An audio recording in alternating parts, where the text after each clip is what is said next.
مولانا سید نور ظفر صاحب مدذل العالی، حجت الاسلام مولانا سید عزیز حیدر صاحب، حجت الاسلام مولانا شیخ صابر رضا صاحب اور دیگر علماء کرام، میں برادرم مولانا امید اعظمی صاحب سے گزارش کرتا ہوں کہ آپ بھی اسٹیج پر تشریف لے آئیں، اور جو بھی علماء کرام کہ جہاں تک میری نگاہیں نہ پہنچ سکیں، تمام علماء کرام کے لیے جب تک اسٹیج پر گنجائش موجود ہے، علماء کرام کی نشستگاہ اسٹیج پر ہے۔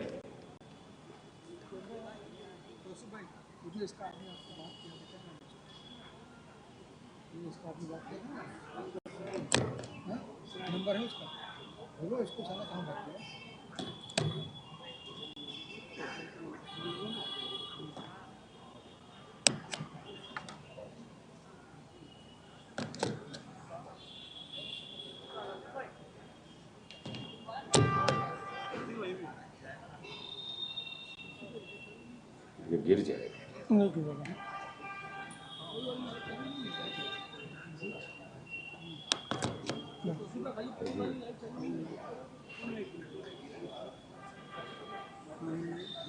آنے والے تمام سوشل میڈیا کے نمائندوں کا ہم خیر مقدم کرتے ہیں کہ آپ نے ہماری اس نحیف آواز کو تادور پہنچانے میں ہمارا بھرپور تعاون کیا ہے اور کر رہے ہیں۔ آج کے اس پروگرام کی نوعیت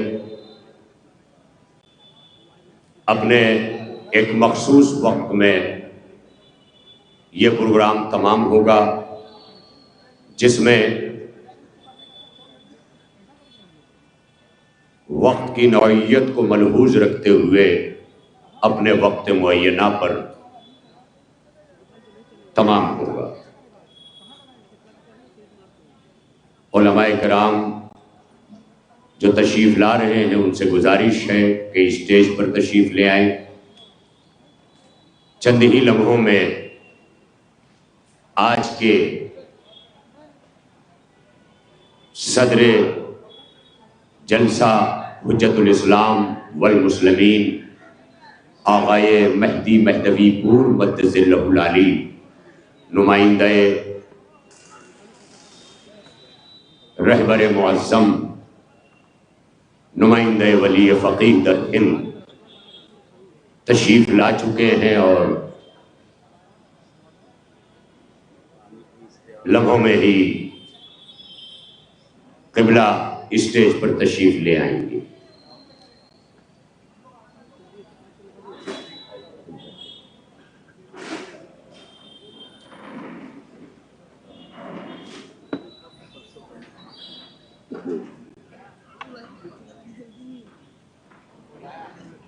آئیے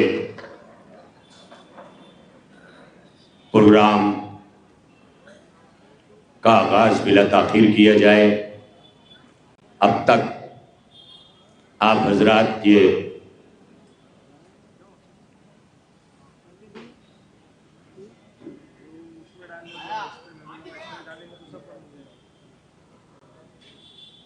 اس پروگرام کی نوعیت اس طرح ہوگی کہ سب سے پہلے تلاوت قرآن حکیم،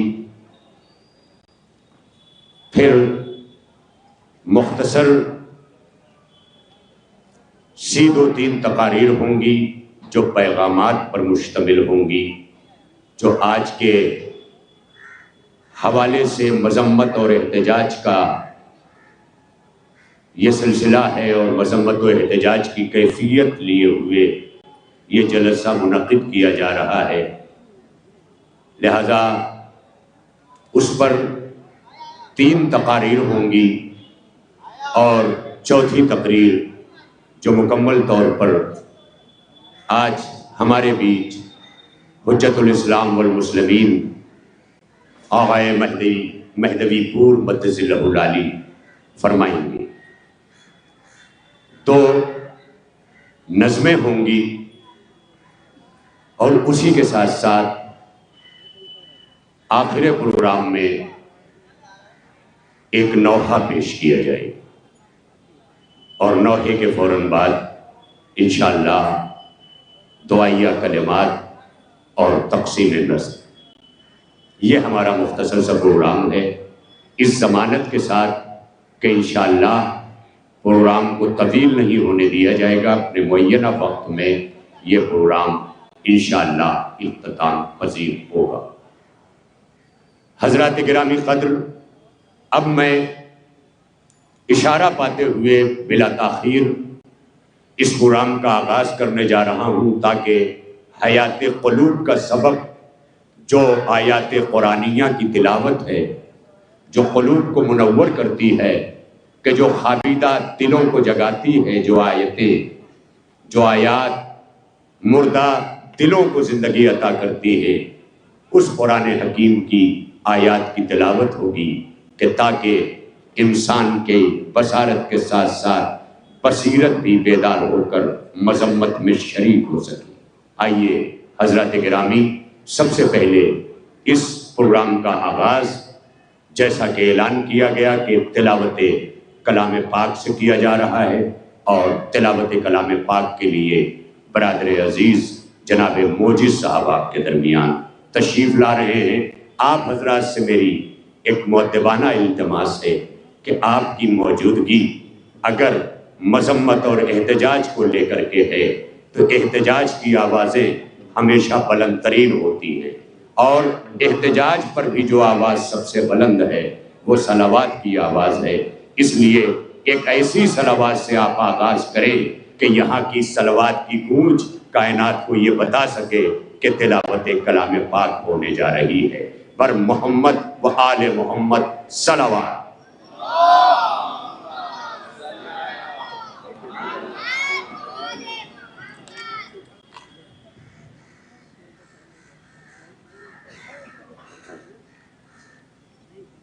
اعوذ باللہ من الشیطان الرجیم.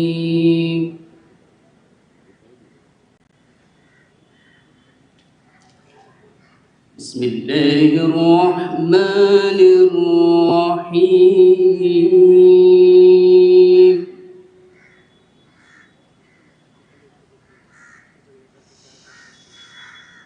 یا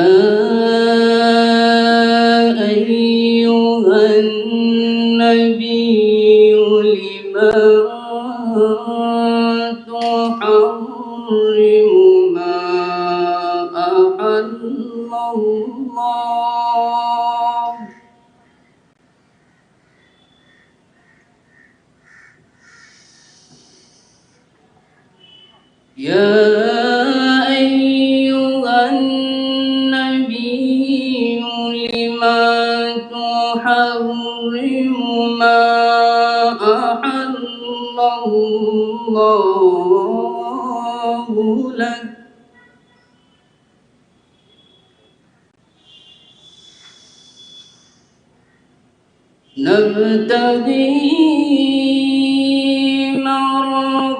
مرضات أزواجك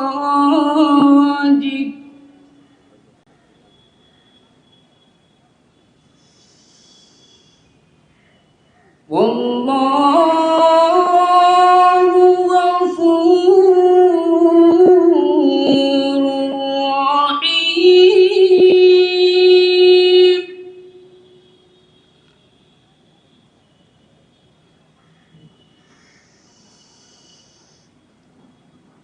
قد فرض الله لكم تحلة أيمانكم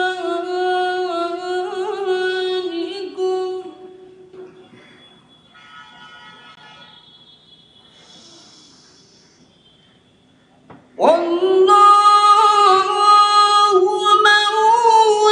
مولاكم وهو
فلما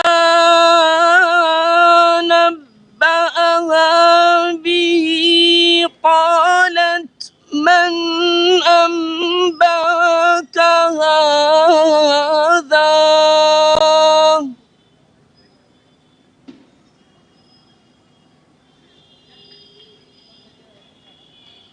قال نبأني العليم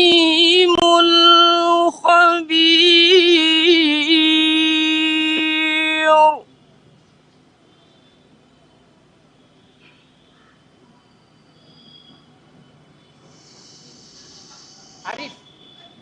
إن تتوبا إلى الله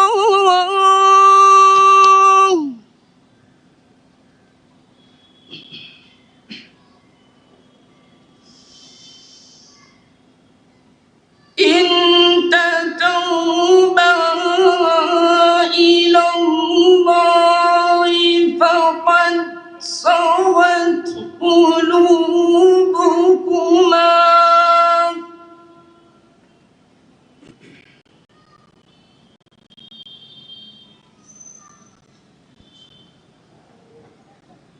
وإن تظاهر عليه فإن الله هو مولاه بجبريل وصالح المؤمنين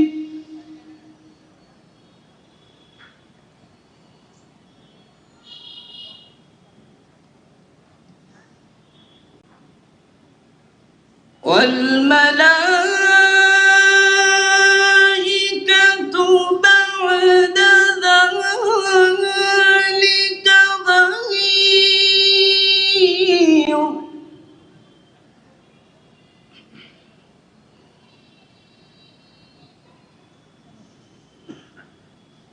عسى ربه إن طلقكن أن يبدله أزواجا خيرا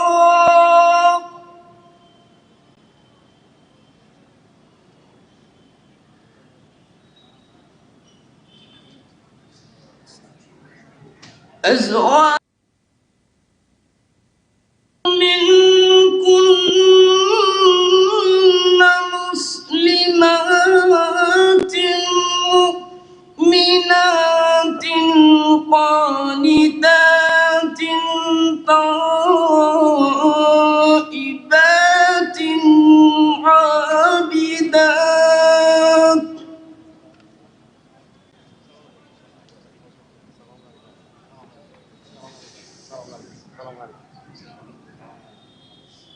عابدات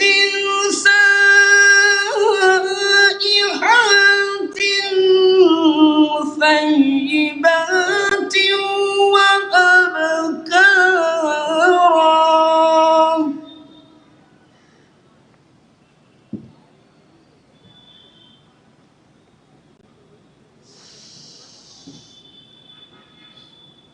يا أيها الذين آمنوا قوا أنفسكم وأهلكم نارا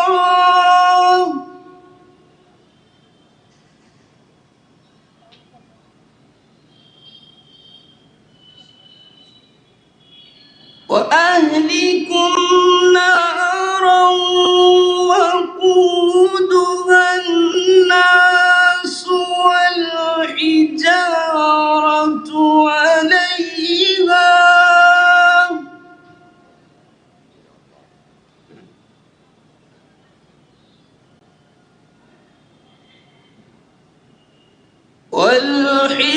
والحجارة عليها ملائكة غلاظ شداد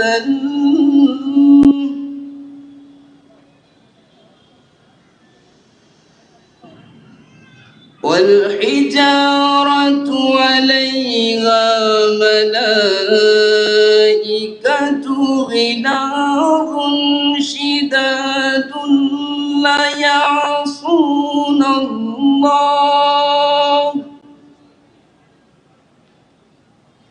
ما أمرهم ويفعلون ما يؤمرون صدق الله العلي العظيم اللهم صل وسلم وزد وبارك على رسول الله وآله الأطهار على رسول الله وآله الأطهار. جزاک اللہ احسن. برادرم موجی صاحب تطہیر قلوب اور حیات قلوب کا اہتمام فرما رہے تھے. آئیے ان دلوں کو سلام ہے کہ جن دلوں میں یاد جنت البقیع کروٹیں لے رہی ہے.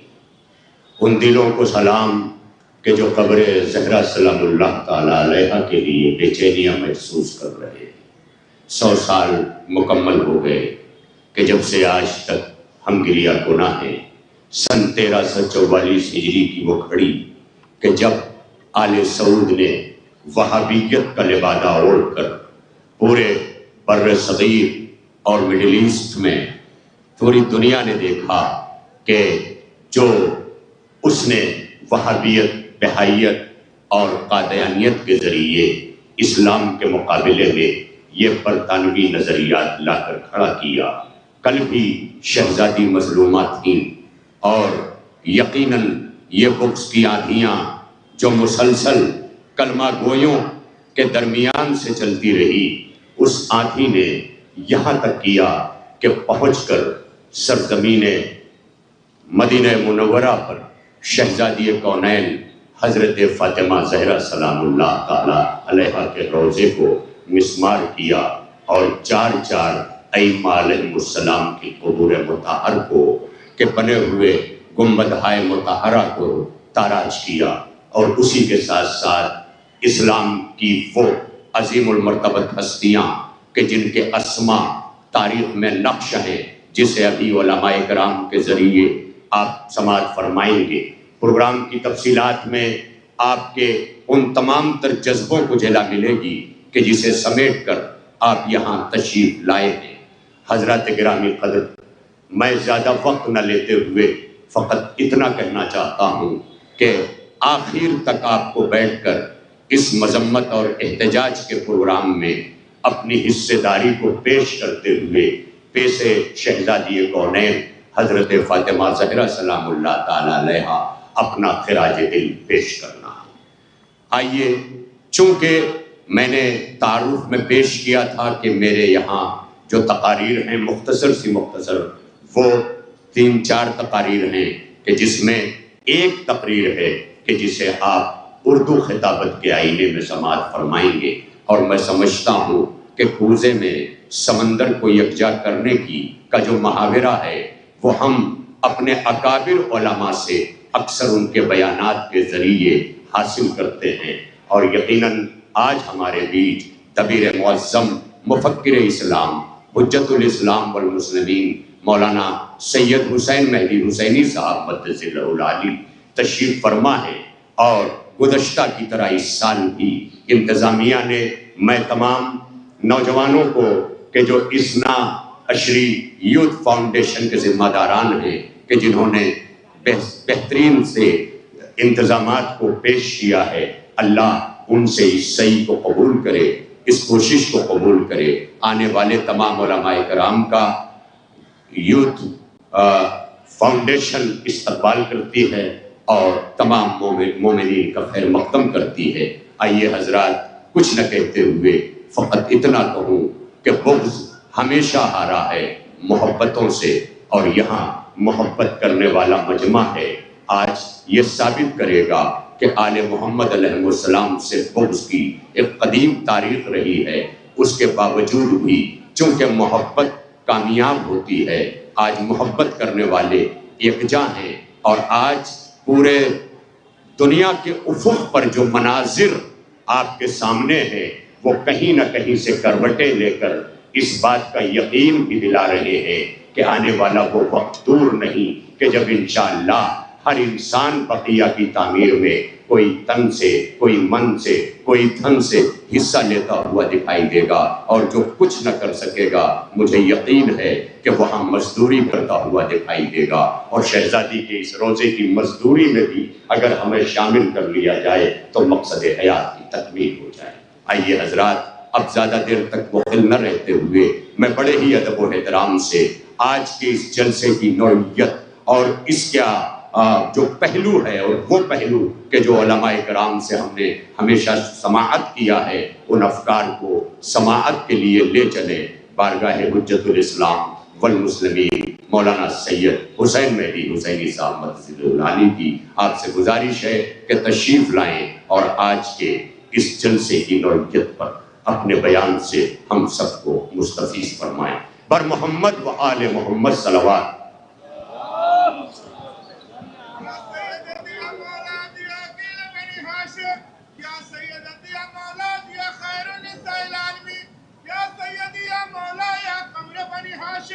یا شہنشاہ کربلا، یا مجاہدوں کے سلطان، یا محسن اسلام، یا جگر گوشاری، یا دلبر بطول، یا نواز رسول، یا خاندان رسالت کے پھول، یا حضرت امام حسنین علیہ السلام پر تبار رحمان، حضرت مودی زمان پر بابا زبلن صلی اللہ۔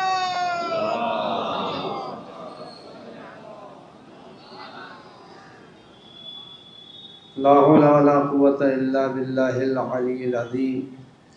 أعوذ بالله من الشيطان اللعين الرجيم۔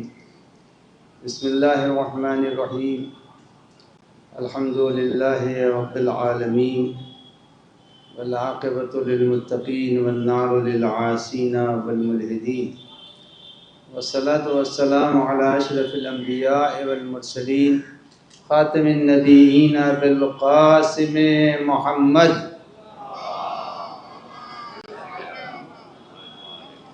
وعلى آلہ الطیبین الطاہرین المعصومین واللعنۃ الدائمۃ الباقیہ علی اعدائہم اجمعین۔ اما بعد، فقد قال اللہ الحکیم فی کتابہ الکریم، بسم اللہ الرحمن الرحیم، ان ربک لبالمرصاد۔ صلوات پڑھ دیں محمد و آل محمد۔ پروردگار عالم نے قرآن مجید میں ایک ظالم کا تذکرہ کرتے ہوئے ارشاد فرمایا کہ تمہارا رب تمہاری کمین میں ہے، تمہارے گھات میں بیٹھا ہے۔ آج جب ہم سب یہاں کے اوپر اکٹھا ہوئے ہیں تو ایک صدی گزر چکی ہے انہدام بقی کے۔ انہدام بقی در حقیقت اسلام دشمنی کی وجہ سے تھا۔ اسلام دشمنی نے جب کبھی کوئی ایسا کام کیا تو اس کے اندر مذہب کو ضرور شامل کیا گیا۔ اس کی طرف فقط ایک چھوٹے سے واقعے سے اشارہ کر دوں کہ مسجد زرار جب بنائی گئی تو اس کے اندر اسلام دشمنی اور پیغمبر کے قتل کا منصوبہ تھا، لیکن بنا میں مسجد اس کی تعمیر کی گئی تھی۔ تو یہ بات طے ہے کہ جب بھی دشمن اسلام کے خلاف کوئی کام کرتا ہے تو وہ کھلم کھلا دشمنی نہیں کرتا، بلکہ اس کی دشمنی مذہب کی آڑ میں ہوتی ہے۔ قرآن مجید نے صراحت سے یہ بات کہی ہے، لن ترضى عنك اليهود ولا النصارى حتى تتبع ملتهم۔ یہود و نصارہ کبھی تمہاری دوستی اور تم سے راضی نہیں ہو سکتے ہیں جب تک کہ تم ان کے نہ بن جاؤ۔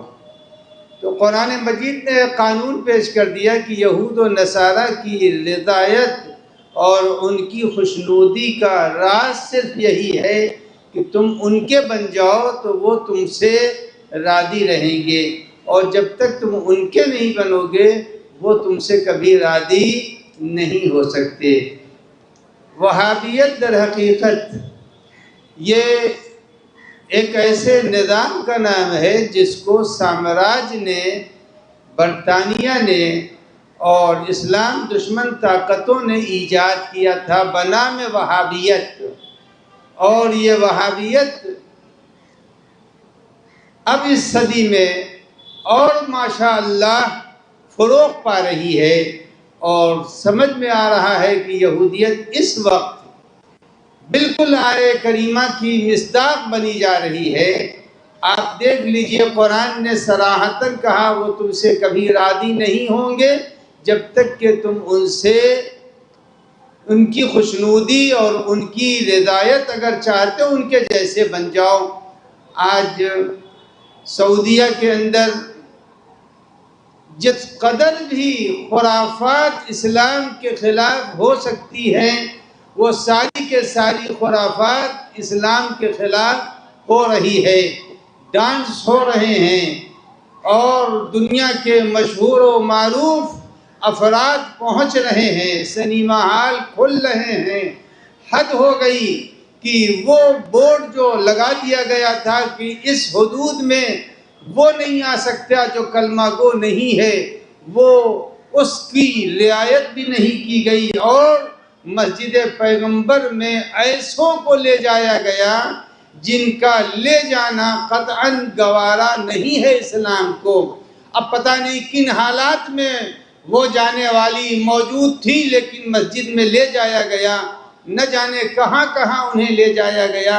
تو آپ احساس کریں، آپ کو اندازہ ہوگا کہ اس وقت جو آل سعود ہے وہ یقیناً آل یہود بھی ہے۔ اور میں ایک امام جعفر صادق علیہ السلام کی حدیث آپ کے سامنے پڑھ دوں، اور اس حدیث کی روشنی میں بہت سی حقیقتیں کھل کے سامنے آ جاتی ہیں۔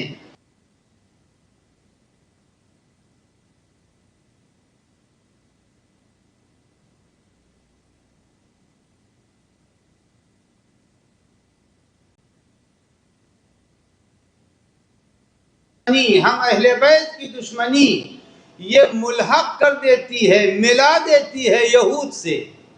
اس امام کی حدیث کی روشنی میں آپ دیکھ لیں کہ اس وقت عالم اسلام کہنے کو تو یہ سارے کے سارے حکمراں مسلمان اپنے کو کہتے ہیں، لیکن در حقیقت یہ حدیث کی زندہ بولتی ہوئی تصویر ہے۔ اِنَّا عَدَاوَتَنَا تُلْحِقُ بِالْيَهُودِ، ہماری دشمنی، ہم اہل بیت کی دشمنی تم کو یہودیوں سے قریب کر دے گی، ملحق کر دے گی، ملا دے گی۔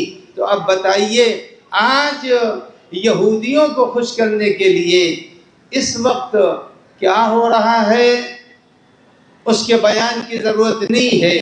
بقی ویران تو ہو گیا، لیکن یہ کوئی نہ سمجھے کہ بقی کی تعمیر ناممکن ہے۔ نہیں، بقی کی تعمیر ناممکن نہیں ہے۔ مسئلہ یہ ہے وینٹیلیٹر کے اوپر کب تک شہنشاہی چلے گی، وینٹیلیٹر کے اوپر کب تک شہنشاہی چلے گی۔ یہ شہنشاہیت اب جانے والی ہے، اب رکنے والی نہیں ہے۔ اب یہ نہ کوئی سمجھے کہ ارے ہم اتنے دنوں سے 100 سال سے ہم دعا کر رہے ہیں تعمیر بقی کی۔ قرآن مجید کی ایک آیت ہے سورہ مبارکہ یونس میں، قد اجیبت دعوتکما، دو معصوم سے رب العزت فرما رہا ہے، اے موسیٰ اور اے ہارون، میں نے تم دونوں کے بیان اور تمہاری دعا کو قبول کر لیا۔ آپ اندازہ لگائیں، قرآن کہہ رہا ہے موسیٰ اور ہارون کی دعا کو اللہ نے قبول کر لیا۔ قرآن مجید کی صراحت موجود ہے، لیکن اس کے باوجود تفسیروں میں ملتا ہے کہ موسیٰ اور ہارون سے رب العزت نے فرمایا میں نے تمہاری دعاؤں کو قبول کر لیا، مگر دعا ایک دن میں قبول نہیں ہوئی تھی۔ اس دعا کی قبولیت میں 40 سال لگے تھے۔ اگر دہنے معصوم سے نکلی ہوئی دعا 40 برس کے بعد قبول ہوتی ہے، تو ہمارے آلودہ زبانوں سے جو دعا نکل رہی ہے اس کے لیے فوریت کوئی شرط نہیں ہے، مگر ہو کے رہے گا، اس لیے کہ پروردگار عالم نے قرآن میں وعدہ فرمایا ہے ہم ظالم کے اینٹ سے اینٹ بجا دیں گے۔ جب اللہ کا یہ وعدہ ہے تو یہ وعدہ پورا ہو کے رہے گا۔ اور آپ اس زمانے میں دیکھ بھی رہے ہیں کہ کس طرح سے آل سعود نے اہل بیت کی اہانت فقط نہیں کی، اسلام کو بگاڑ کے رکھ دیا ہے۔ اور ایک ایسا فلسفہ ان کے درمیان جو جاری ہے، ایک صلوات پڑھ دیں محمد وآل محمد۔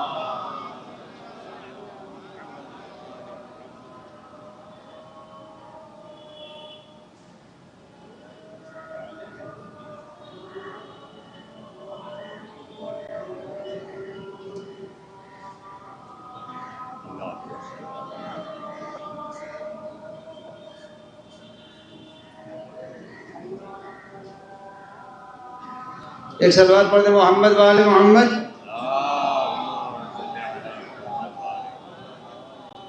تو اس وقت آپ ملاحظہ فرمائیں کہ اصلاً یہ یہود کی اولادیں ہیں اور ان کے اندر روح یہود پیوست ہو چکی ہے۔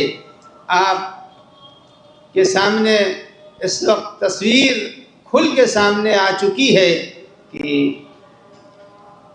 عالم اسلام خاموش بیٹھا ہوا ہے، کوئی کسی کی چیخوں کو سن نہیں رہا ہے، بچے ملبے کے اندر دبے ہوئے ہیں، لاشوں کو دفن کرنے والا کوئی نہیں ہے۔ ایسے حالات کے باوجود یہ لوگ جو تیل کے چشموں پر بیٹھے ہیں ان کی کان پر جوں نہیں رینگ رہی ہے۔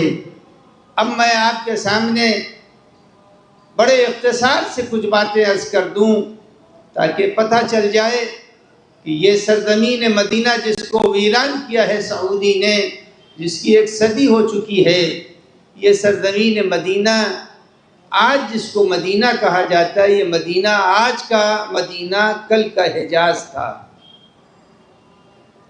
کل اس کا نام، اس پورے خطے کا نام جس کو آج سعودیہ کہتے ہیں، اس کو کہا جاتا تھا حجاز، اور جو مدینہ منورہ ہے اس کا نام تھا یثرب۔ مدینہ منورہ کا نام یثرب تھا، اور اس مدینہ منورہ کا تذکرہ تاریخ میں ملتا ہے کہ حضرت عیسیٰ کے مذہب کا ایک بادشاہ بڑا قوی تھا۔ دنیا میں صرف 3 بادشاہوں کو پوری دنیا پر حکومت ملی ہے، اس میں سے ایک کا نام ہے تبع ہمیر۔ تبع ہمیر کی بیٹی کے ساتھ کسی نے کچھ جسارت اور بدتمیزی کی تھی تو اس نے پوری ایک فوج تیار کر دی اور مدینے کے اوپر حملہ کرنے کا ارادہ کیا۔ ابھی پیغمبر اکرم صلی اللہ علیہ وآلہ وسلم دنیا میں تشریف نہیں لائے ہیں، لیکن جب وہ حملہ کرنے کے لیے یثرب پہنچا ہے تو وہاں کہ اس وقت کے جو دیندار علماء تھے، ابھی تو اسلام آیا بھی نہیں ہے، اس وقت کے جو عیسائی بڑے بڑے جید علماء تھے وہ گئے اس کے پاس، اور جانے کے بعد یہ کہا کہ تم تو لشکر بڑا لے کے آئے ہو، تم جب چاہو اس کو مسمار کر دو، چھوٹا سا مدینہ ہے، لیکن میں تم سے کچھ باتیں کرنے آیا ہوں۔ تو تبع ہمیری نے پوچھا تم کیا کہنا چاہتے ہو؟ تو وہ وفد جو علماء کا پہنچا تھا، وفد علماء نے یہ کہا کہ جس سرزمین پر تم حملہ کرنے آئے ہو یہ وہ سرزمین ہے جس کے اوپر ایک نبی آنے والا ہے جو نبی آخر الزمان ہوگا۔ جب آخر الزمان نبی کی آمد کی تبع ہمیری کو خبر دی اور اس کے بعد پیغمبر کے صفات بیان کیے، جب صفات بیان کیے ہیں تبع ہمیری کے سامنے پیغمبر اکرم صلی اللہ علیہ وآلہ وسلم کے آپ حضرات ایک مرتبہ بآواز بلند کہیں سعودیہ، سعودیہ، ہاتھ اٹھا کے کہیں سعودیہ، آل سعود، آل سعود، آل سعود۔ ایک صلوات پڑھتے ہیں محمد و آل محمد۔ تو طب حمیری کے پاس جب یہ علماء مسیح گئے، جب انہوں نے بیان کیا کہ اس سرزمین کے اوپر ایک نبی آنے والا ہے اور یہ جب نبی آئے گا تو دنیا کو انسانیت کا درس دے گا، تو حمیری نے پیغمبر کے صفات ان علماء سے سنے، اور سننے کے بعد اس نے اپنے کاتب سے کہا، جو اس کا سیکریٹری تھا، اس سے یہ کہا کہ رسول اللہ کے نام ایک خط لکھو۔ رسول اللہ کے نام 500 سال پہلے اس نے ایک خط لکھوایا، اور اس خط کے اندر اس نے کہا کہ اگر آپ ہماری حیات میں ظاہر ہو گئے تو میں آپ کا کلمہ پڑھنے والا ہوں، اور اگر میں نہیں رہا تو آپ اپنے کلمہ گو کی فہرست میں مجھ کو شامل کر لیجئے گا۔ تو حمیری نے یہ خط لکھا، اور یہ خط 900 سال کے بعد، 90 سال کے بعد پیغمبر اکرم صلی اللہ علیہ وآلہ وسلم کی خدمت میں ابو لیلہ لے کے آئے۔ جب ابو لیلہ اس خط کو لے کے آئے ہیں تو پیغمبر اکرم نے طب حمیری کے خط کو امیر المومنین کو دے دیا کہ آپ پڑھیے، اور اس کے بعد فرمایا مرحباً بِأَخِ الصَّالِحِ، یعنی جب کوئی پیغمبر پر ایمان لاتا ہے پیغمبر اس کو اپنا بھائی قرار دیتا ہے۔ اب آپ اندازہ لگائیں کہ یہ کیسے مسلمان ہیں، اور وہ کیسے افراد تھے جو بزم پیغمبر میں رہنے کے باوجود پیغمبر کو حقیقت میں نبی نہیں مانتے تھے۔ قرآن نے پورا سورہ منافق اتار دیا، اور اب منافق کے معنی بھی بیان کر دوں تاکہ آج کی روشنی میں بات واضح ہو جائے کہ منافق کس کو کہتے ہیں۔ عربی کی یہ لفظ ہے نفق۔ نفق کہتے ہیں اس گھر کو جس کے اندر 2 راستے ہوں۔ آج بھی سعودیہ میں جو سرنگیں بنی ہیں ان ساری سرنگوں کے اوپر لکھا ہوا نفق، یعنی ایک طرف سے آدمی جاتا ہے دوسری طرف سے نکل آتا ہے۔ نفق بولتے ہی ہیں چوہے کی بل کو عربی میں۔ آپ اندازہ لگائیں منافق اس سے بنا ہے۔ جب منافق اس سے بنا ہے تو عزیزان گرامی آج کے سارے حکمراں منافق ہیں۔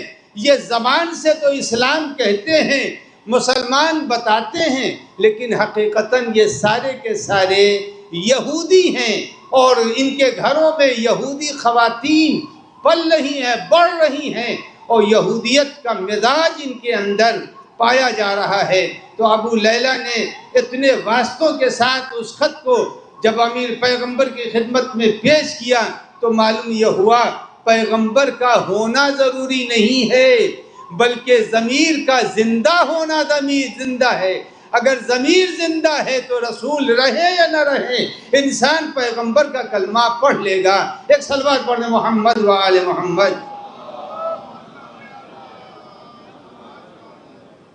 عزیزان گرامی، اس وقت عالم اسلام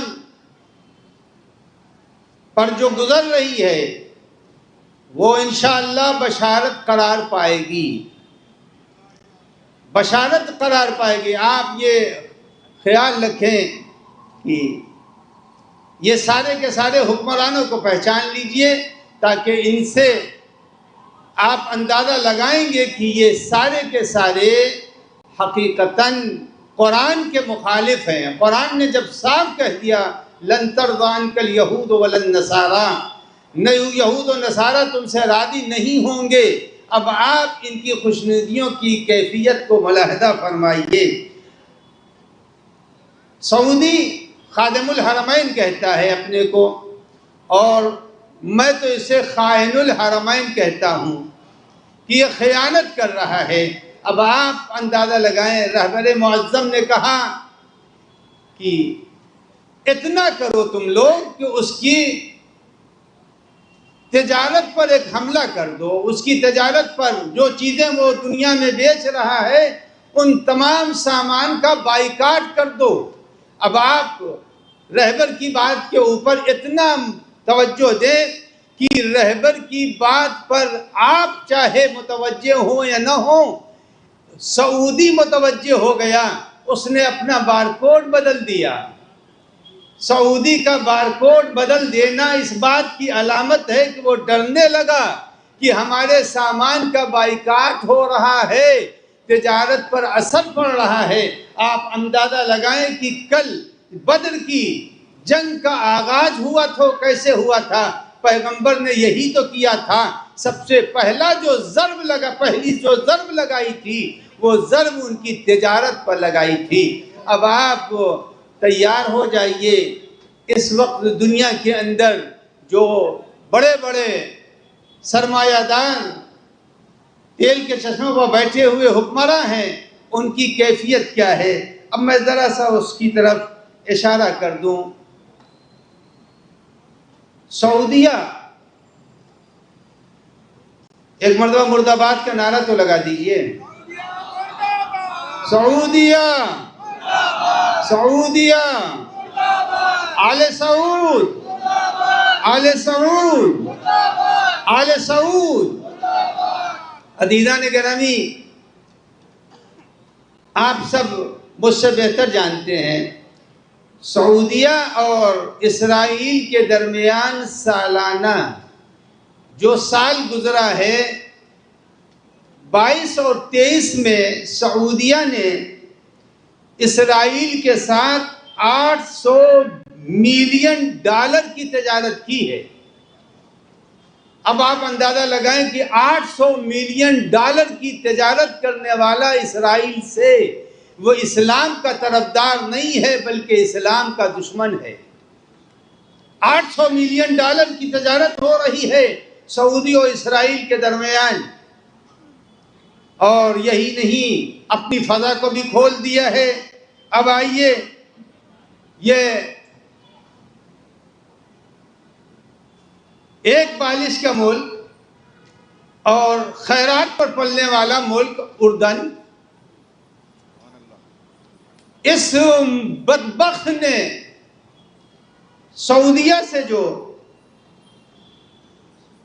تجارت کی ہے گزشتہ سال، اس کی تعداد ہے $500 ملین۔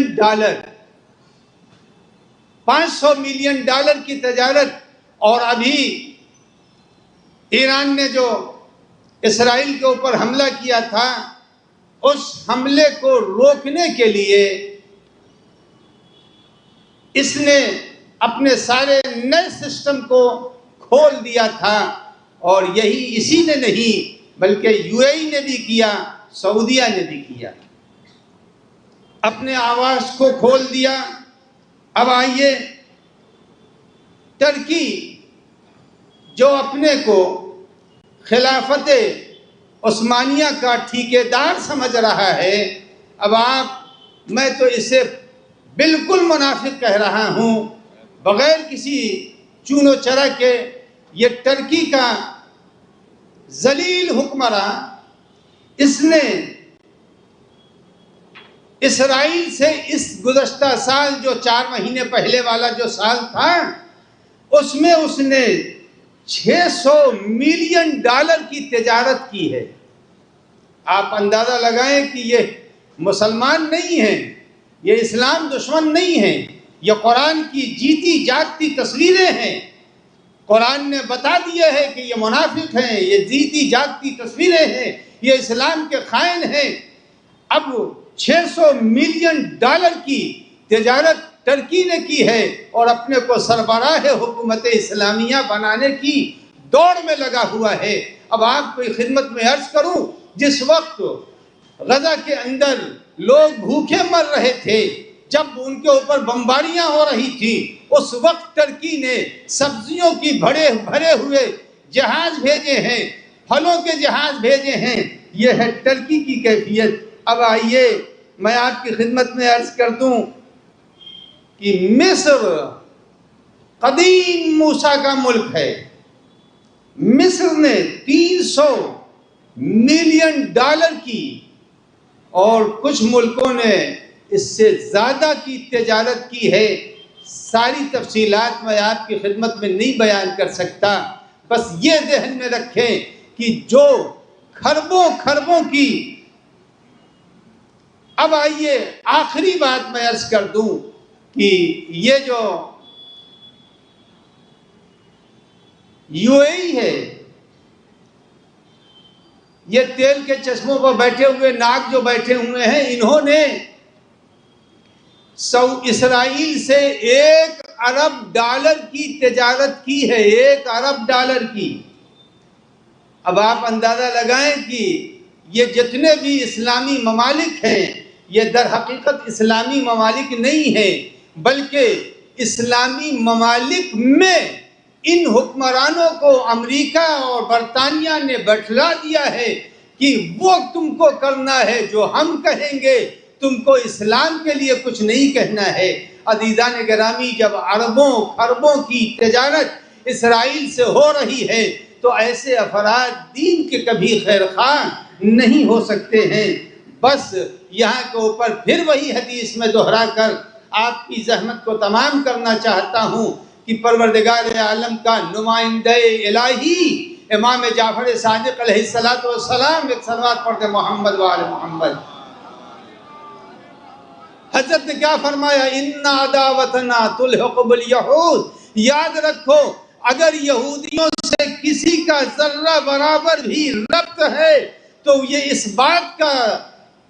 اس بات کی علامت ہے کہ اس کے دل میں ہماری محبت نہیں ہے، ہماری عداوت میں یہودیوں سے ملحق کر دے گی۔ والسلام علیکم ورحمۃ اللہ وبرکاتہ۔ ایک مرتبہ آپ حضرات مل کے بآواز بلند اللہم کل ولیک الحجت ابن الحسن صلواتک علیہ وعلی آبائہ فی هذه الساعة وفی کل ساعة ولیوں وحافظوں وقائدوں وناصروں ودلیلا وعینا حتی تسکنہ ارضک طوعا وتمتعہ فیہا طویلا۔ آواز بلند کہیے آل سعود، آل سعود، آل سعود، آل سعود۔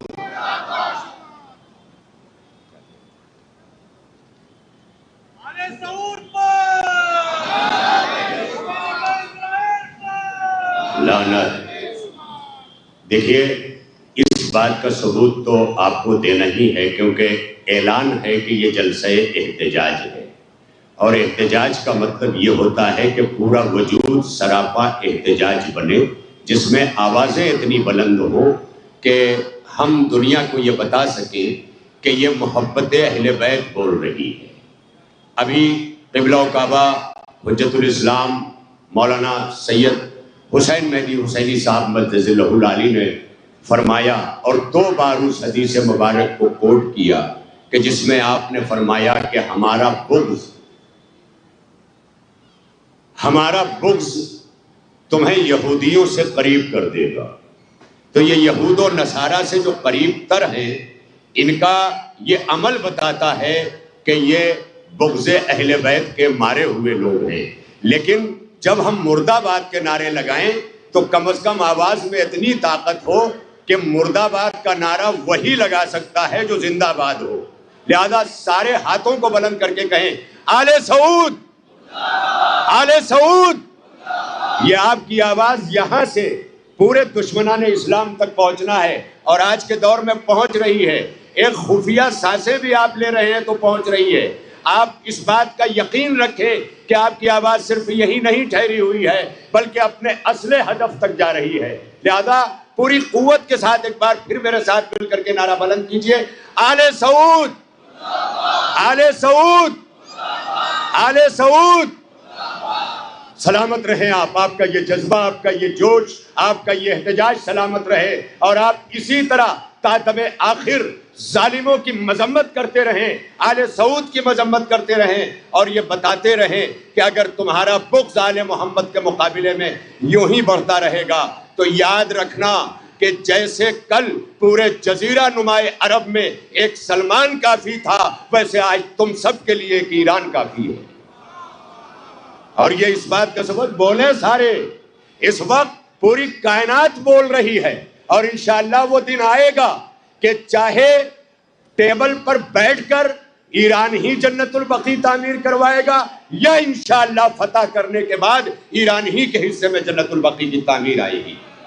لہذا اس کو آپ مانتے چلیں، اور بغض اہل بیت کے مقابلے میں آپ حب اہل بیت کا اس طرح مظاہرہ کریں، کیونکہ یہ آج جنت البقیع جس کی تعمیر کے لیے آپ جمع ہوئے ہیں، یہ بھی اسی بغض کا نتیجہ ہے۔ ایک شاعرہ، ہماری سید شاعرہ ہیں سیدہ رباب، بہت پیارے انداز میں انہوں نے 4 مصرے کہے ہیں کہ پہلے تحریر پھاڑ دیتا ہے، پہلے تحریر پھاڑ دیتا ہے، پھر بھرا گھر اجاڑ دیتا ہے، پہلے تحریر پھاڑ دیتا ہے، پھر بھرا گھر اجاڑ دیتا ہے، قتل کر کے بھی کم نہیں ہوتا، بغض قبریں اکھاڑ دیتا ہے۔ یہ بغض تھا کہ جس نے، اور لیکن یاد رہے کہ یہاں جتنے اس گھر سے اپنا ذوق تولا جوڑ کر کے بیٹھے ہیں وہ جانتے ہیں کہ گھر فاطمہ زہرا کا عجب شان کا گھر ہے، گھر فاطمہ زہرا کا عجب شان کا گھر ہے، یہ وحی کی منزل ہے، یہ قرآن کا گھر ہے، اسلام کے ماحول میں ایمان کا گھر ہے، مومن کی منافق کی یہ پہچان کا گھر ہے۔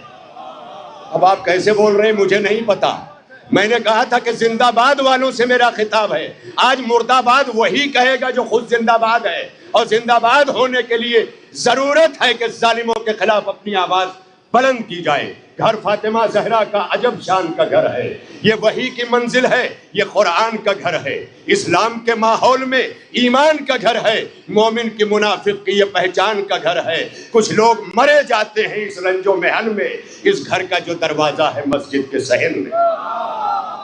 آئیے آپ کی آوازیں اگر بلند ہیں اور ابھی بھی آپ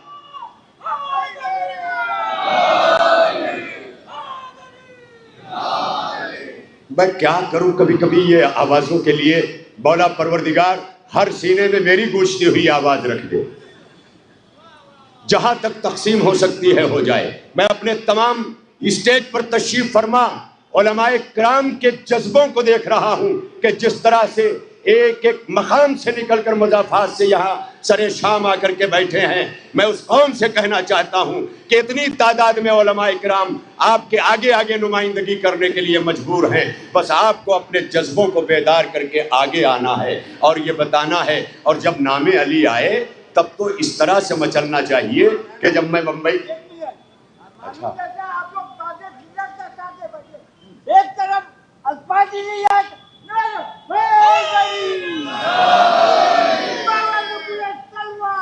اللہم صلی اللہ علیہ وسلم۔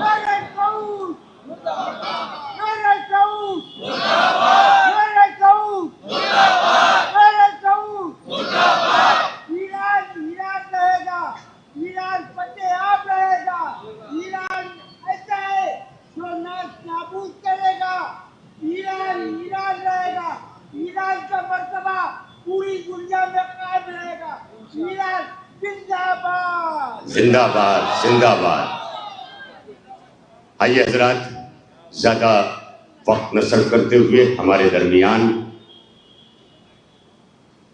کونسلر جنرل ممبئی، جمہوریہ اسلامی ایران کے کونسلر جنرل محترم المقام جناب داؤد رضائی صاحب مدظلہ العالی تشریف فرما ہے۔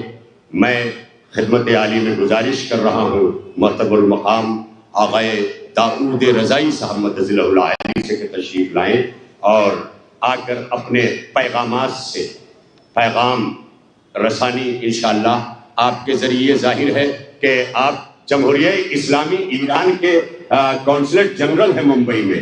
اس وقت پورا عالم اسلام تسبیح کی طرح ایران پڑھ رہا ہے، تو اس لیے میری آواز پہ لبیک کہیں گے سارے. خدا کی قسم سوشل میڈیا پہ بھرے ہوئے سارے نوجوان اپنی نگاہوں سے دیکھ رہے ہیں کہ کل تک جو ایران سننا پسند نہیں کرتے تھے آج ایران کے نعرے لگا رہے ہیں, جو اس بات کی بین دلیل ہے کہ انشاءاللہ اگر کل بزم رسول میں سلمان فارسی نے پرچم لہرایا تھا تو آج ایران دنیا میں پرچم لہرا رہا ہے اور لہرا کر بتا رہا ہے کہ مظلوم کی حمایت ایران کا شیوا ہے. آئیے اسی کے ساتھ آپ تشریف لائیں اور انشاءاللہ قبلہ مولانا محسن ناصری صاحب آپ کے کلمات کو اردو ترجمے میں پیش کریں گے. پر محمد و آل محمد صلوات.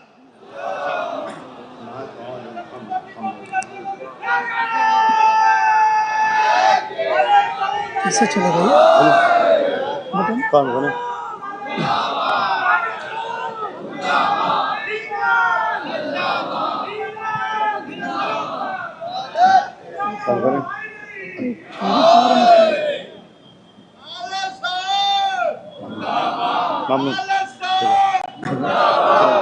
کیسے کام کرتا ہے.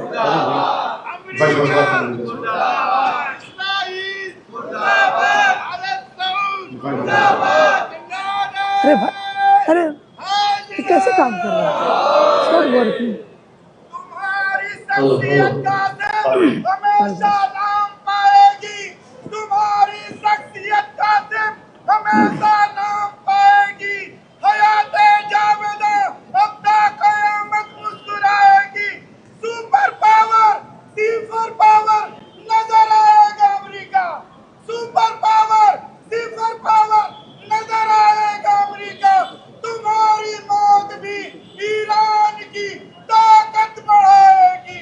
حق الایمان نعرہ حیدری کبھی بلند حیدری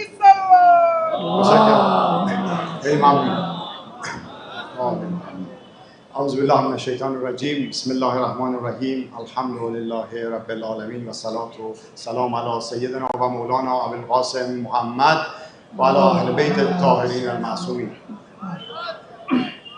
در خوشحالم که در جمع سالانه شما دوستداران اهل بیت عصمت و طهارت هستیم تا یادآوری کنیم و مجددا اعلام انزجار داشته باشیم از جنایتی که در حق اهل بیت عصمت و طهارت صورت گرفت. میں اپنے آپ کو سعادت مند سمجھتا ہوں کہ آپ کے اس بقی کے سالانہ پروگرام میں شرکت کی مجھے توفیق ملی اور میں بھی اپنے نفرت کا اظہار کر سکوں. جنایت تخریب جنت البقیع نه تنها توهین به ائمه اطهار بلکه توهین به ساحت حضرت رسول اکرم صلوات الله علیه و آله و سلم. یقیناً جنت البقیع کی خرابی اور جنت البقیع کو توڑنا صرف ائمہ بقیع کی توہین نہیں بلکہ خود ذات گرامی رسول خدا حضرت محمد مصطفیٰ صلی اللہ علیہ وآلہ وسلم کی ان کی بھی توہین ہے. چرا که علاوه بر وجود قبور مطهر ائمه اطهار فرزند و بسیاری از مهاجرین و انصار و صحابه مورد احترام حضرت رسول نیز در این قبرستان دفن بودند. یقیناً ائمہ اطہار کے علاوہ اس قبر میں بہت سارے اصحاب و انصار اور بہت سارے اصحاب جو پیغمبر اکرم صلی اللہ علیہ وسلم کی نظر میں مورد احترام اور قابل احترام شخصیات تھی, ان کے قبور کو بھی انہوں نے خراب کیا. و در روایات داریم که حضرت رسول بعضاً در هفته حتی بیش از یک مرتبه در این قبرستان تاریخی حضور پیدا می‌کردند برای یادآوری و طلب مغفرت و رحمت برای انصار و مهاجرینی که در این مکان دفن بودند. اور ہم روایات میں ہمیں ملتا ہے رسول گرامی اسلام بعض مرتبہ ہفتے میں کئی مرتبہ اس قبرستان میں تشریف لے جاتے تھے اور اموات کے لیے طلب مغفرت اور ان کے لیے دعائے مغفرت فرمایا کرتے تھے. این اقدامات افراطگرایانه و از سر خشک مغزی در حالی صورت گرفت علیه جنت البقیع که بنا به روایتی و یکی از بهترین تعریف هایی که از دین مبین اسلام تعریف می شود عنوان دین اعتدال و میانه روی هست. اور یقیناً یہ ایک بہت ہی ظالمانہ اقدام تھا جو یقیناً ایک عادلانہ مذہب کے جو کہ دین مبین اسلام ایک عادلانہ مذہب سے مشہور ہے دنیا میں، اس کے بالکل خلاف تھا۔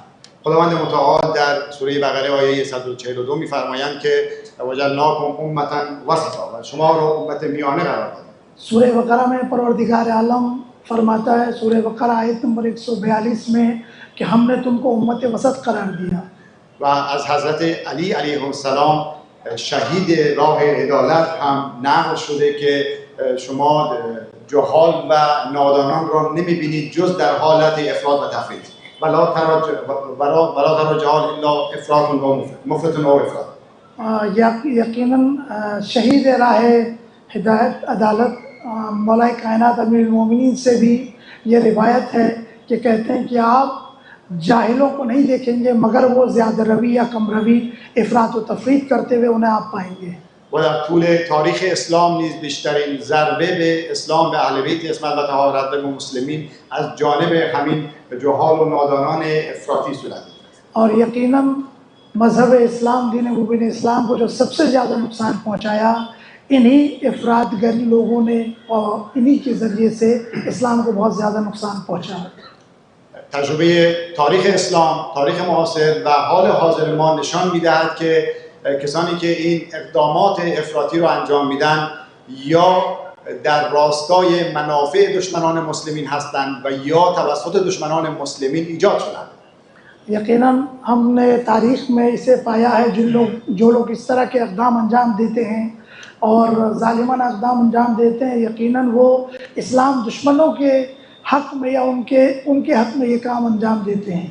الان دیگه تقریبا برای همه روشن شده با توجه به اسناد و مدارک متقنی که ارائه شده که محمد ابن عبدالوهاب بنیانگذار سلسله وهابی و سعودی در قرن 12 هجری قمری با کمک انگلیسی‌های خبیث برای ایجاد تفرقه در جهان اسلام ایجاد شد و به قدرت رسید.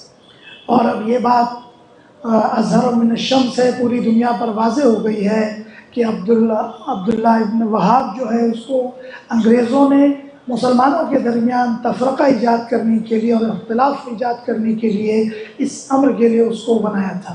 و وارثین فکری وهابیون ملعون هم در حال حاضر همه ما شاهد هستیم که جز در راستای منافع دشمنان اسلام قدم بر نمی‌دارند. اور یقیناً ان کے جو فکری وارث ہے وہابی جو ہیں وہ صرف اسلام دشمنوں کے فائدے کے لیے ہمیشہ کام کرتے ہیں۔ نمونه اون رو در حمایت برخی از کشورهای اسلامی متاسفانه از آمریکا یا جنایتکار ما شاهد است. اور اس کی دلیل یہ ہے افسوس کے ساتھ یہ کہنا پڑتا ہے کہ بعض اسلامی ممالک جو امریکہ کا ساتھ دے رہے ہیں اور اسلام کے ساتھ نہیں ہے اور برائے نام مسلمان ہیں۔ و یکی از آشکارترین نمونه‌های این طرز تفکر افراطی وهابی داعش هست که الان دیگه خود مقامات امریکایی از رئیس جمهور تا وزیر خارجه و سایر مقامات اعتراف کردن که توسط خود اونها ایجاد شده. اور یقیناً اسی فکر کا ایک نتیجہ داعش ہے جس کو انہوں نے خود ایجاد کیا۔ اب امریکہ اور بہت سارے جو وہاں کے صاحب اقتدار حکومت کے افراد ہیں وہ سب اس بات کا اعتراف کرتے ہیں۔ اگر از سوی اینها ایجاد نشده بود اینکه خود هم داعش و هم حامیان داعش در بین برخی از کشورهای اسلامی اگر از سوی دشمنان مسلمین ایجاد نشده بود در طی این 6 ماه گذشته که مردم مظلوم فلسطین به خاک و خون کشیده شده بودند اقدامی علیه این جنایتکاران و حامیان اونها انجام می‌دادند. اس کی سب سے بڑی دلیل یہ ہے اگر داعش خود دشمنوں کی طرف سے نہیں بنایا گیا، امریکہ اور اسرائیل نے اگر داعش کو ایجاد نہیں کیا اور اسلام دشمنوں نے اگر ان کو ایجاد نہیں کیا تو ان 6 مہینوں میں جو غزہ پہ حملہ ہوا ہے اس میں ان کی طرف سے کوئی قدم نہیں اٹھایا ان کے خلاف، بلکہ بڑی خاموشی سے یہ لوگ تماشائی بنے رہے، ان کے خلاف کوئی قدم نہیں اٹھایا۔ و همگی شاهد بودیم که در این مدت نه تنها اقدامی علیه دشمنان اسلام و مسلمین بر نداشتند بلکه علیه تنها کشوری که آشکارا در راستای حمایت از جهان اسلام قدم برداشته اقدام کردند. یقیناً نہ صرف یہ کہ انہوں نے مظلومین کا ساتھ نہیں دیا بلکہ ہم نے یہ دیکھا جہان اسلام میں تنہا ایک ملک ہے جو اسلام ناب محمد اور حقیقی اسلام کا پرچم ہاتھ میں لیے ہوئے، بلکہ یہ داعش والوں نے ان کے خلاف عمل کیا، ان کو حملہ کیا، ان کو کمزور کرنے کی کوشش کی، نہ کہ اسلام کے دشمنوں کو۔ انشالله همه ما دعا کنیم که خداوند شر این نیروهای خشکسر و افراطی رو و حامیان اونها رو در بین کشورهای اسلامی و حامیان خارجی اونها رو انشالله به خودشون برگردونه. انشاءاللہ ہم دعا کریں گے کہ وہ جو داعش کی فکر رکھنے والے، وہابیت کی فکر رکھنے والے ان افراطی گروہوں کو اسلامی ممالک سے انشاءاللہ ختم کرے اور ان کے جو فتنے ہیں وہ ان کی طرف پلٹ جائے اور مسلمان ان سے امان میں رہے.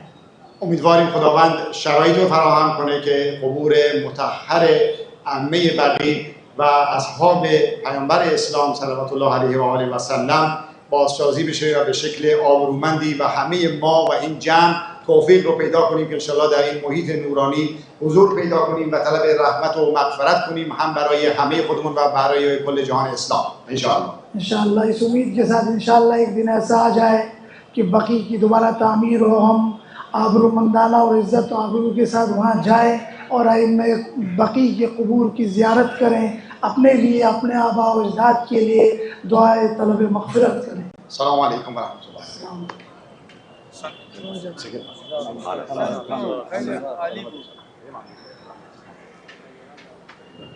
کونسلر جنرل آف جمہوریہ اسلامی ایران ممبئی، محترم المقام آقای داؤد رضائی مدث اللہ العالی آپ سے مخاطب تھے.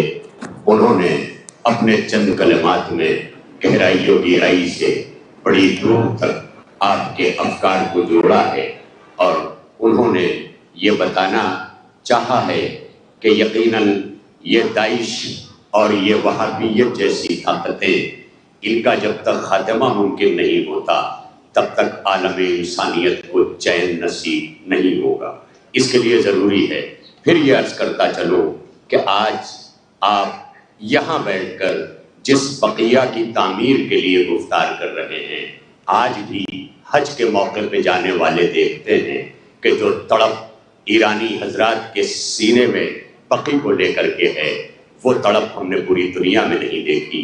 اسی لیے شاید یہ ہمارا بھی مقدر ہے کہ آج جب ہم بقی کا جلسہ کر رہے ہیں تو ایرانی نمائندوں کو ساتھ لے کر کے کر رہے ہیں، تاکہ دنیا تک یہ پیغام جائے کہ ہماری یہ کوشش تنہا نہیں ہے، بلکہ ہمارے سامنے ایک ایسا سپر پاور ہے کہ جو سپر پاور رہبر بن کر کے مسلح پہ سجدہ کر کے اللہ کو پکارتا ہے، سعودیوں اور یہودیوں کی طرح اسرائیل اور امریکہ کو نہیں پکارتا. آئیے حضرات، اب چونکہ ہمارے یہاں ایک دستور رہا ہے کہ جب بھی احتجاج، مذمت یا اس طرح جوش و ولولے کو مہمیز کرنا ہوتا ہے تو ہر دور میں، ہر زبان میں کہیں نہ کہیں کوئی شاعر ضرور نظر آیا ہے کہ جس نے جنگوں کو ترانے دے دیے، جس نے گونگوں کو زبانیں دے دی. یہ شاعری یہ چند لمحوں میں دلوں کو اس طرح برما دیتی ہے کہ مسلسل تقریریں جو وجود میں انقلاب نہیں لا پاتی ہے، کبھی کبھی ایک شعر پورے وجود میں انقلاب پیدا کر دیتا ہے. یہی وجہ ہے کہ میں آپ کی خدمت میں ایک اور بات عرض کر دوں کہ ابھی ایران نے اپنا بدلہ لیا اور اپنی قوم سے جو کچھ وعدہ کیا تھا اسے پورا کیا، اور وعدہ پورا کرنے میں اس بات کا خیال رکھا کہ کہیں پر کوئی شہر اور کوئی شہری ہماری زد میں نہ آئے. اس لیے نہ آئے کہ ہم مسلمانوں کی طرح جنگ نہیں کرتے، ہم حیدری جہاد کرتے ہیں. اور جب جہاد ہوتا ہے تو جہاد اس انداز سے ہوتا ہے کہ سرور نواب سرور کو کہنا پڑتا ہے کہ تیغ علی کا مصرف بیجا نہیں ہوا، تیغ علی کا مصرف بیجا نہیں ہوا، خون تو بہا ہے خون خرابہ نہیں ہوا. تیغ علی کا مصرف بیجا نہیں ہوا، خون تو بہا ہے خون خرابہ نہیں ہوا. تو ان مسجدوں کو کعبے نے منسوخ کر دیا 13 رجب کو، جن میں اجالا نہیں ہوا. ہم تو یہ لے کر کے بیٹھے ہیں، ہمارے سجدے انہی مسجدوں سے ہیں جو 13 رجب کو منور رہا کرتی ہیں. آئیے حضرات، اسی لیے میں نے فیصلہ لیا، اور ظاہر ہے کہ ہماری انتظامیہ نے ایسے ماحول میں کہ جب ہمارے سامنے ہمارے برادر عزیز جواں سال، جواں فکر، شاعر اہل بیت، ناظم اہل بیت، خطیب اہل بیت، اور ممبئی کی سرزمین پر اپنے ادب کی نمائندگی کرتے ہوئے پورے ہندوستان میں جو ادبی سفر کرتے ہیں، جو ایک عالم بھی ہیں، جو ایک خطیب بھی ہیں، جو ایک بے پناہ شاعر بھی ہیں اور اپنی جواں سالی میں ایک گرجدار آواز رکھتے ہیں اور ایک معطر فکر رکھتے ہیں، وہ فکر جو مشام جاں سے اتر جائے تو دلوں میں ایمان بن جائے۔ میں گزارش کر رہا ہوں برادر محترم عزیز علی جناب مولانا سید علی عباس امید اعظمی صاحب سے کہ وہ تشریف لائیں اور اپنے اشعار کے ذریعے، اپنی نظم کے ذریعے قلوب مومنین کو منور کریں اور یہ ٹھہری ہوئی نفسوں کو رفتار دے۔ آپ بآواز بلند صلوات سے ان کا استقبال فرمائیں۔ نہیں، ایسی آواز نہیں، میں تو جیسا وہ پڑھنے والے ہیں مجھے پتا ہے، اس لیے آپ اور ان کے بیچ میں ہوں تو میں چاہتا ہوں کہ آپ انصاف کریں۔ پر محمد و آل محمد صلوات۔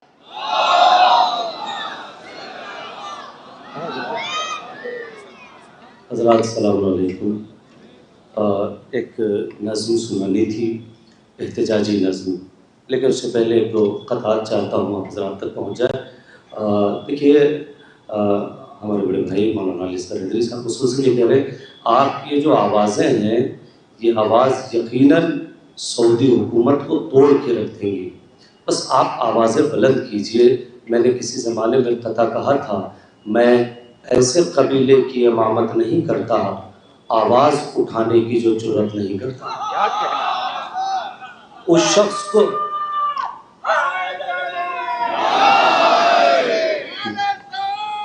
مردہ آباد، مردہ آباد، مل کے بولیں، مردہ آباد، مردہ آباد، مردہ آباد، مردہ آباد۔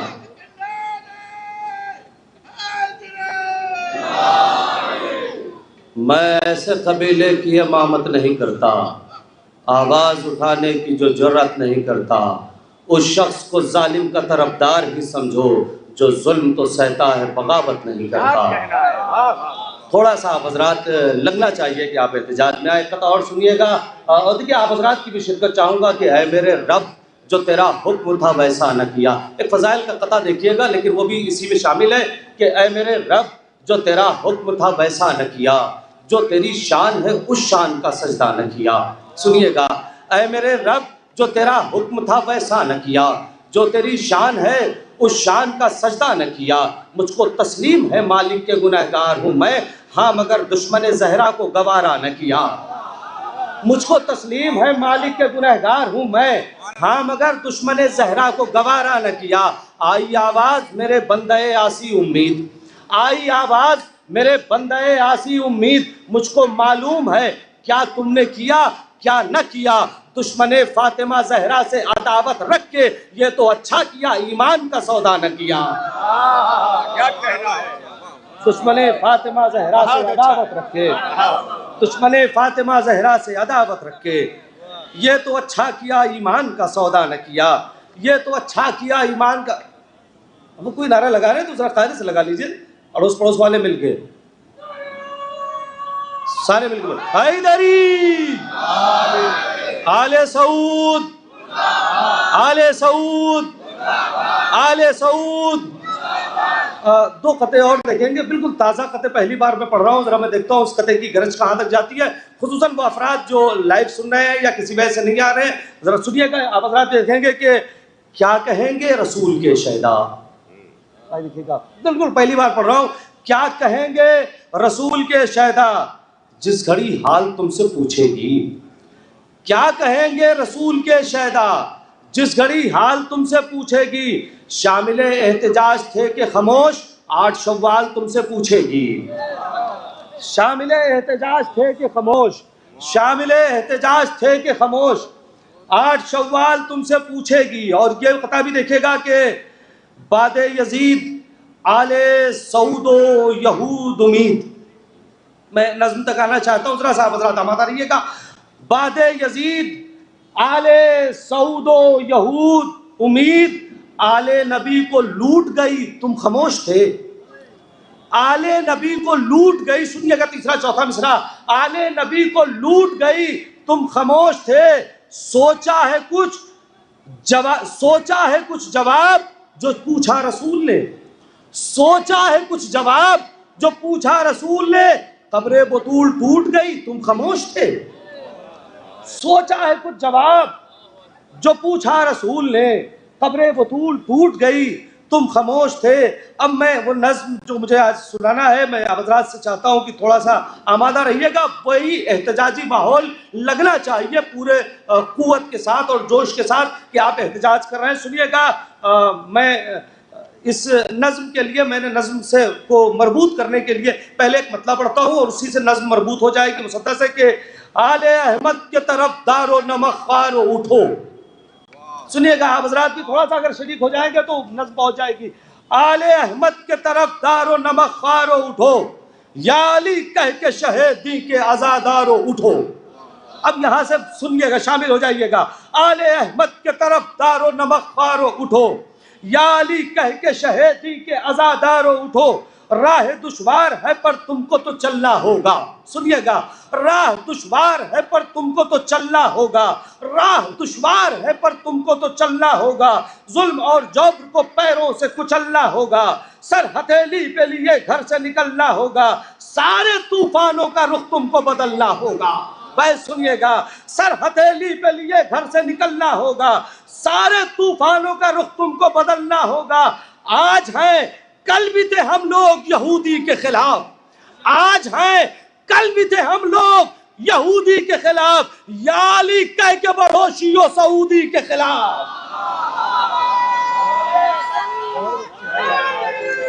یا علی، یا علی، مردہ آباد، مردہ آباد، بات ہو بھائی، یا علی۔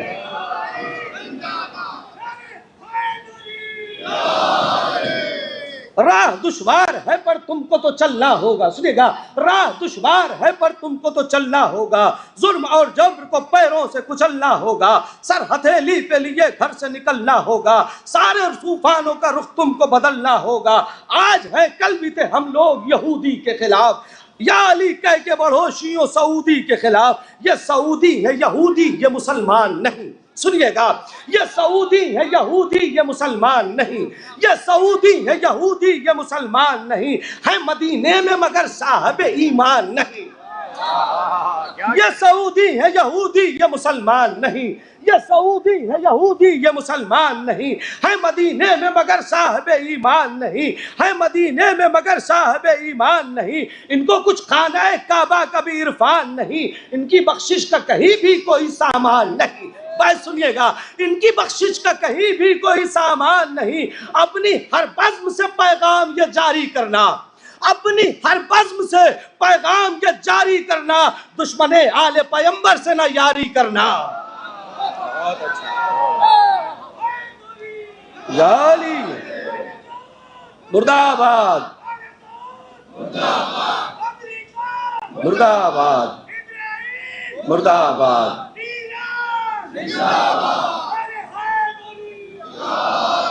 سنیے گا، بند سنیے گا حضرات، انشاءاللہ پہنچے گا۔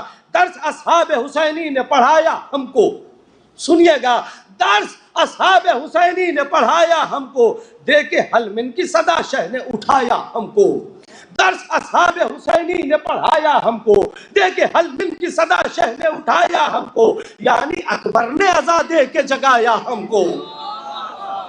درس اصحاب حسینی نے پڑھایا، سنیے گا، درس اصحاب حسینی نے پڑھایا ہم کو، دے کے حلمن کی صدا، دے کے حلمن کی صدا شہ نے اٹھایا ہم کو، یعنی اکبر نے عزا دے کے جگایا ہم کو، ایک ٹوٹی ہوئی مرقد نے بلایا ہم کو۔ سنے حضرات بیت، ایک ٹوٹی ہوئی مرقد نے بلایا ہم کو، ایک ٹوٹی ہوئی مرقد نے بلایا ہم کو، ارے ظلم پر ٹوٹ پڑو ایک حسینی کی طرح، ظلم پر ٹوٹ پڑو ایک حسینی کی طرح، چیر دو ظلم کے سینے کو خمینی کی طرح۔ کیا کہنا ہے، واہ واہ واہ واہ، کیا کہنا ہے، واہ کیا بات ہے۔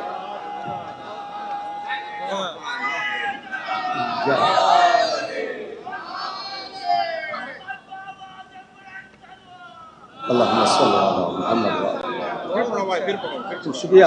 درس اصحاب حسینی نے پڑھایا ہم کو، درس اصحاب حسینی نے پڑھایا ہم کو، دیکھ حلمن کی صدا شہ نے اٹھایا ہم کو، یعنی اکبر نے عزا دے کے جگایا ہم کو، ایک ٹوٹی ہوئی مرکز نے بلایا ہم کو، ظلم پر ٹوٹ پڑو ایک حسینی کی طرح، ظلم پر ٹوٹ پڑو ایک حسینی کی طرح، چیر دو ظلم کے سینے کو خمینی کی طرح، چیر دو ظلم کے سینے کو خمینی کی طرح۔ اور یہ دو بل بھی اور دیکھیے گا، کچھ بات کہنے کی کوشش کی ہے کہ جب کبھی ہند میں یثرب سے ہوا آتی ہے، سنیے گا، جب کبھی ہند میں، سنیے گا حضرات انشاءاللہ بات پہنچے گی، جب کبھی ہند میں یثرب سے ہوا آتی ہے کتنی مغموم سی آواز بکا آتی ہے، سنیے کہ جب کبھی ہند میں یثرب سے ہوا آتی ہے کتنی مغموم سی آواز بکا آتی ہے، اشک برساتی ہوئی صبح و مساء آتی ہے، تربت فاطمہ زہرا سے صدا آتی ہے، تربت، سنیے گا، تربت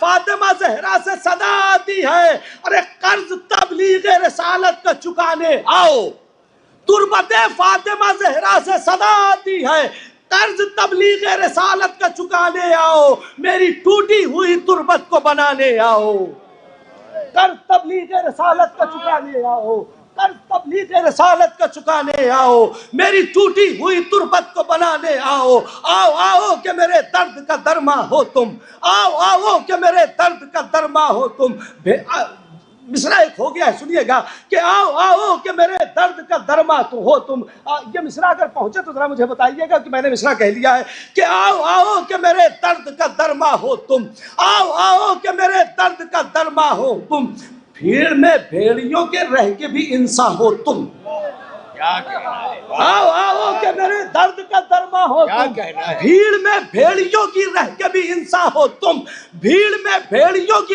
رہ کے بھی انسان ہو تم، دین حق پر ہو تم ہی سچے مسلمان ہو تم، آخری دور میں بھی صاحب ایمان ہو تم، آخری دور میں، وہ بیت سنیے کہ آخری دور میں بھی صاحب ایمان ہو تم، ارے نام لے لے کے سرے حشر صدائیں دوں گی، نام لے لے کے سرے حشر صدائیں دوں گی، ہاتھ پہلو پہ رکھے تم کو دعائیں دوں گی، نام لے لے کے سرے حشر صدائیں دوں گی، ہاتھ پہلو پہ رکھے تم کو دعائیں دوں گی۔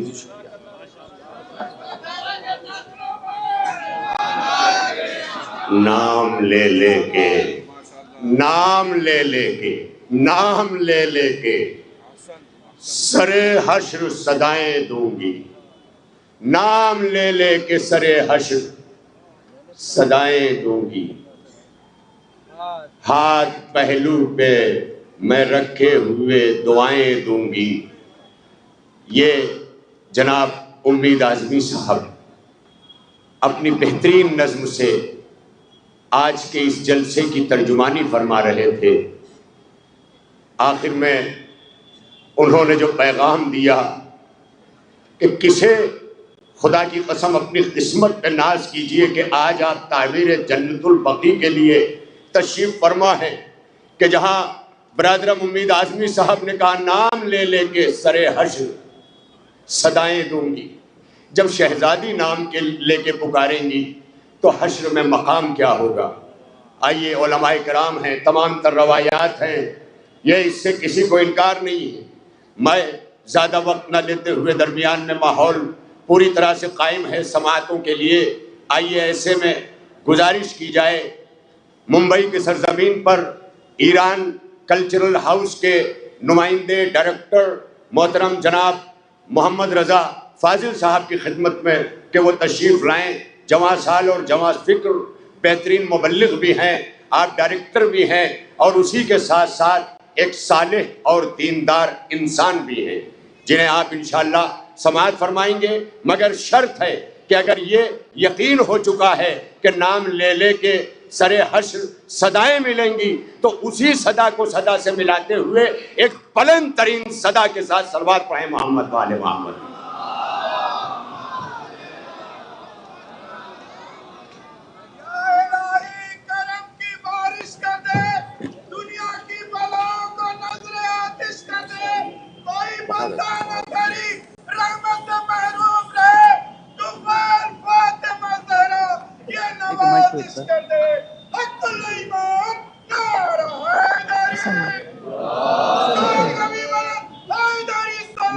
We need to hold on. بسم الله الرحمن الرحیم. الحمد لله رب العالمین و صلی الله علی سیدنا محمد و آله الطیبین الطاهرین. اللهم صل علی محمد و آل محمد و عجل فرجهم. خیر مقدم عرض میکنم خدمت تمام مهمانان عزیز، علل خصوص حضرت آیت الله مهدوی پور، نماینده مقام معظم رهبری در هندوستان، تمامی علمای کرام که در مجلس شرف حضور دارند، سرکنسول محترم جمهوری اسلامی ایران جناب آقای دکتر رضایی و حضار گرامی، و تشکر میکنم از برگزار کنندگان این محفل عظیم، علل خصوص بنیاد جوانان شیعه اثناعشری و هیئت مدیره مسجد ایرانیان، امام جماعت مسجد حضرت حجت الاسلام و المسلمین جناب آقای نجیب الحسن زیدی، سید نجیب الحسن زیدی، و تشکر میکنم به طور ویژه از نیروهای پلیس که امنیت مجلس رو و البته امنیت کل مردم در واقع ساکن هندوستان مرهون زحمات اینهاست و در این مجلس هم به صورت پررنگ حضور دارن و بر صورت زحمت کشیدن.